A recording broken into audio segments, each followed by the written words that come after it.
Amados irmãos, lá em Hebreus capítulo 7, 25. Hebreus 7, 25.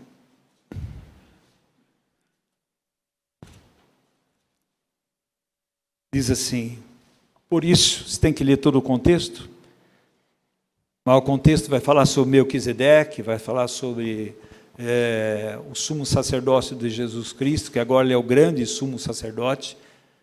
Ele não é da tribo de Levi, certo? Ele vem da tribo de Judá. E Melquisedeque, aí, amados irmãos, é um tipo. Porque Melquisedeque, ele era rei de Salém. Ele era rei da paz e da justiça. Quem é o rei da paz e da justiça? Cristo. E Melquisedeque vai até Abrão trazendo pão e vinho. O que eles estavam falando, irmãos e irmãos? Pão e vinho fala do quê? Da cruz, irmãos e irmãos. Da cruz. O sangue de Jesus derramado naquela cruz. Ele é o trigo que, caindo em terra, morreu e derramou seu próprio sangue. E ele, nesse contexto todo, ele vai dizer assim, por isso também pode salvar. Salvar o quê? Completamente, totalmente, os que por ele se chegam a Deus, vivendo sempre para interceder por eles. Aqui se salvar não é salvação da condenação do pecado. Aqui é a salvação do poder do pecado. É a salvação de nós mesmos. É a salvação do nosso coração doente longe de Deus, nos nossos descaminhos. É a salvação da nossa própria fraqueza. É a salvação diante das próprias tentações. Que Jesus foi tentado em tudo e não pecou. Ele sabe compadecer de mim e de você. Ele nos salvar da nossa própria incredulidade, da nossa negligência da palavra de Deus, nos salvar da nossa insensibilidade com as coisas divinas, as coisas reais, que são vivas, são eternas. Nós devemos chegar a Ele, chegar a Deus através dEle. Por isso o convite, lá em Hebreus 10, tende por intrepidez entrar no Santo dos Santos. O Santo dos Santos é a presença imediata de Deus. É onde ficava a arca, que o véu foi rasgado de cima até embaixo, pela morte de Jesus. Porque ele cumpriu todos os ritos do sumo sacerdote. Ele é o grande sumo sacerdote. Ele fez isso de uma vez por todas, única, eternamente. Ele perdoou eternamente. Ele perdoou todos os nossos pecados eternamente. Ele nos salvou eternamente. Ele nos fez filhos eternamente. Ele nos fez povo de Deus eternamente. Ele nos fez família de Deus eternamente. Amados irmãos, nós precisamos ganhar a dimensão dessas posições que Deus nos colocou. Deus nos colocou nas regiões celestiais em Cristo Jesus. É uma esfera espiritual. É uma esfera do trono de Deus. É uma esfera do reinado de Deus. É uma esfera do governo de Deus. Amados irmãos, que nós devemos andar. Nós perdemos. Somos muito terrenos. Então ele diz ao salmista, Salmo 62, ele diz assim, só Ele é a minha rocha e a minha... Ele diz, dele espera silenciosa, dele vem a minha salvação. Você vai ver aqui, amados irmãos, quantas vezes, 1, 2, 3, 4, 5, 6, 7, 8, 9, mais de 12 vezes é dele, vem dele. Nada parte de nós. Quantas vezes já ouvi, eu fui a Deus. Você nunca foi a Deus, foi Deus que foi você. Eu procurei Deus, você nunca procurou Deus, Deus procurou você. E Jesus veio buscar e salvar quem? O perdido. Como é que o perdido está procurando o quê? Tudo, a fonte vem de Deus. Tudo vem de Deus. Para que o homem não se glorie, mas glorie-se no Senhor, que ressuscitou dos mortos. O Senhor vivo. Por isso o texto, ele diz assim, só Ele é a minha rocha, Ele é a minha salvação. Sim, Ele é a minha rocha. A rocha, amados irmãos, fala de um local inabalável, fala de um local, amados irmãos, onde nós podemos colocar os nossos pés e não sermos abalados, porque a rocha é Cristo. E lá Mateus 17 vai dizer assim: aquele que ouve a minha palavra e obedece, ele está sobre a rocha, porque aquele que obedece está sobre a rocha. É obediência. Tudo que ele vai fazer em obediência ao Senhor. Os fundamentos da sua vida pessoal, conjugal, familiar, estão em Cristo Jesus. As tempestades da vida vão vir, as circunstâncias da vida vão vir. Mas, meu amado, a Bíblia, o próprio Deus, Ele promete para mim e para você, que não será destruída, porque Ele está no controle. Nós estamos sobre a rocha. Quando nós estamos sobre nós mesmos, é uma desgraça. É interessante que nós começamos com Deus e queremos continuar a nossa vida sem Deus. Nós começamos no Espírito, dependente do Espírito, renascido pelo Espírito Santo de Deus. E agora nós queremos andar na carne, na força da carne. Mas irmãos, aí está a nossa desgraça. É somente em Deus, não cabe mais nada. Por isso vários textos na Bíblia falam assim: ninguém. Quem pode separar eu e você do amor de Deus? Ninguém. O nosso irmão estava lá, nem morte não pode separar do amor de Deus que está em Cristo Jesus. Ninguém pode arrebatar da minha mão, ninguém. Mas nós, amados irmãos, nós cremos que você pode perder a salvação. Amados irmãos, é você dizer que Deus é incompetente, Deus não é fiel, Deus não é imutável, que a sua palavra não é inerrante. Vai dizer que Deus é mentiroso, que Deus salva e faz de você um filho de Deus, depois devolve para Satanás. Somente em Deus. Nós precisamos, amados irmãos, ser exortados a ter uma confiança num Deus vivo, real, presente. E Ele diz: é só Ele a minha rocha. Amados irmãos, quantas vezes nós estamos aí cambaleando, porque nós não estamos sobre a rocha, obedecendo a Deus, ouvindo a Deus. Nós estamos sobre a incredulidade. E a palavra de Deus é claro, que não haja em vós um perverso coração de incredulidade. A incredulidade leva à desobediência. Mas Ele está dizendo: vocês são participantes de Cristo. Vocês são celestiais. A nossa rocha, amados irmãos, está no céu. Ele é a nossa esperança, a nossa segurança. Ele é a nossa fala. O que Cristo falou, o que Cristo diz, Ele diz para os seus filhos. A fala dele deve ser a nossa. Mas não, irmãos, nós queremos falar uma outra língua, uma outra coisa que não a Bíblia não disse. Nós inventamos coisas. Não, Jesus falou. Ele falou: eis que estarei contigo todos os dias até a consumação do século. É Ele que falou. Mas parece que a nossa credibilidade é como se nós estivéssemos falando para Deus: o Senhor é mentiroso. Forte, não é? Mas é isso que a gente fala. Quando nós duvidamos de Deus, sabe o que é, meus irmãos? Estão dizendo: o Senhor é mentiroso. O Senhor mente. Meus irmãos, por isso não entra no descanso de Deus, por causa da incredulidade, não entra no descanso de Deus. Uma alma atribulada, angustiada, amargurada, uma alma que não tem descanso, não tem alegria, não tem esperança, não entra no descanso do Senhor. Porque não mistura a palavra de Deus com fé no que a Bíblia diz. O que a Bíblia diz? Deus disse isso. Se Deus disse isso, é Deus quem disse. A minha fé é fraca, mas a fidelidade de Deus é eterna. Ela permanece. Mesmo sendo infiel, Ele continua sendo fiel. Nós deixamos de usufruir todas as bênçãos espirituais que nós temos em Cristo Jesus. Celestiais.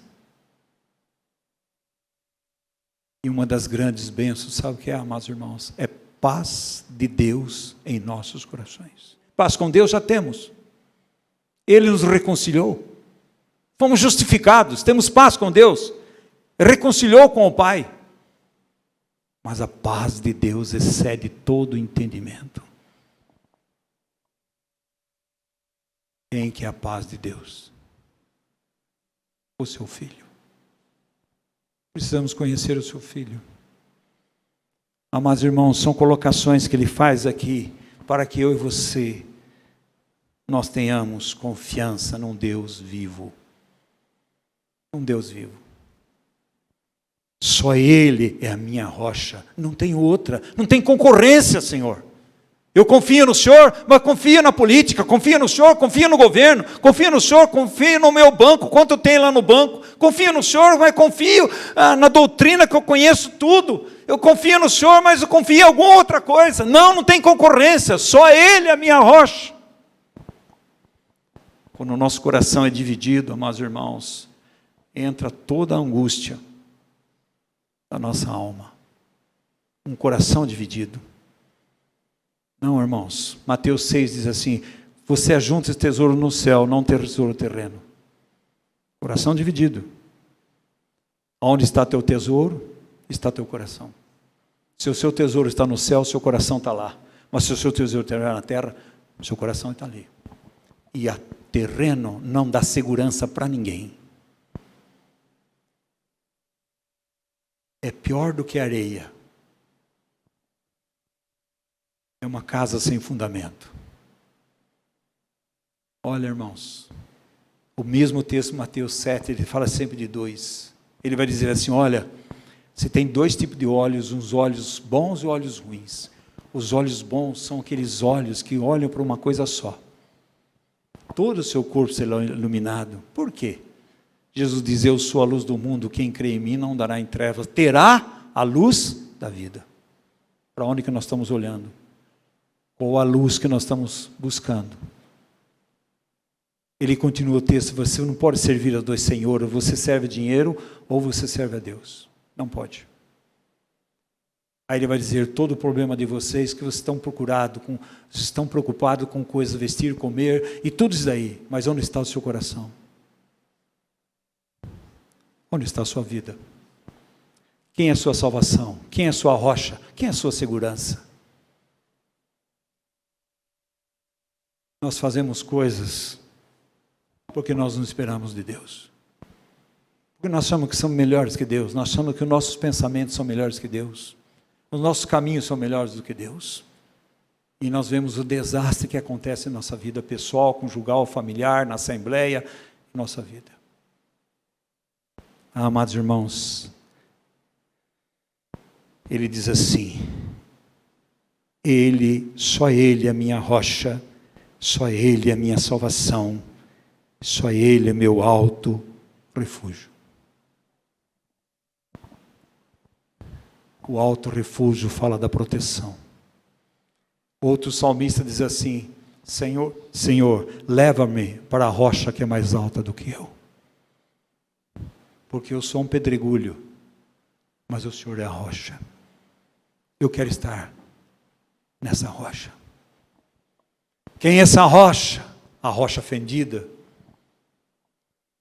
Mostra-nos, Senhor, a tua glória. Eu quero ver tua glória, Moisés dizendo, olha, se sobe sobre a rocha. Ali se tem proteção, se tem visão, se tem segurança, se tem salvação. Ali você me conhece. Mas acabou a água, nós estamos sedento. Fere a rocha. Essa rocha ferida é aquela rocha da cruz. Jesus é a rocha. Ele foi ferido naquela cruz para dessedentar a nossa vida morta, em condenação, sob a ira, nossa vida em caminho para o inferno. Cristo, somente em Deus. Irmãos, nós temos tantos concorrentes, querendo nos desviar do foco que é Cristo, nos desviar da única necessidade que nós temos é de Cristo, nos desviar do desejo, da afeição, da devoção, da simplicidade, da pureza que há em Cristo Jesus. Então nós começamos a ouvir um outro evangelho, um outro Jesus, um outro Espírito, e nós começamos a tolerar. Primeiro, amados irmãos, nós fazemos concessão para o pecado. Não, esse pecadinho aqui não tem problema. Não vai ofender ninguém. É assim que começa. Depois nós começamos a ouvir o pecado. E depois nós passamos a praticar o pecado. Ele é a nossa rocha, a nossa segurança, meus irmãos. Deus nos chamou para uma vida ascensional.